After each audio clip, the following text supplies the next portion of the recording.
Well, the Magnuson-Stevens Act was originally the Magnuson Act. In 1976 is when it first started.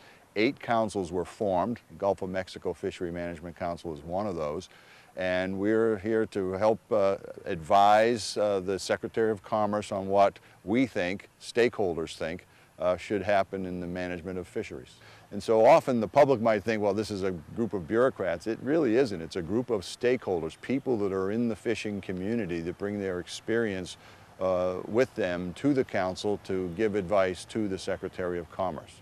One of the problems with fishery management is it appears to the fishermen, stakeholders, that there's a regulation being placed on them. Some of it's necessary. Nobody likes to be regulated.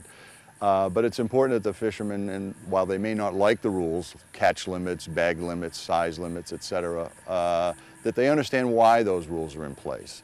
I think if a lot of fishermen understood what's going on, and that's why the council's worked with Sea Grant on a lot of cases to try to explain the mechanisms, the whys of fisheries science, fisheries biology, so that they can understand what's happening. Getting public input is really important. That's what the advisory panels do.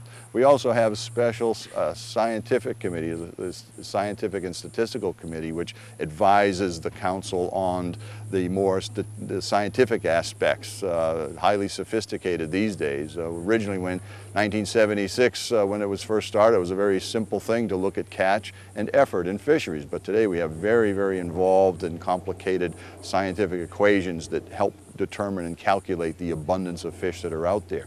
The council in turn takes that information, votes on it, and sends up to their best advice to the secretary, who then usually accepts the advice and then imparts it to the National Marine Fisheries Service to implement any rules or laws that come out of that deliberation.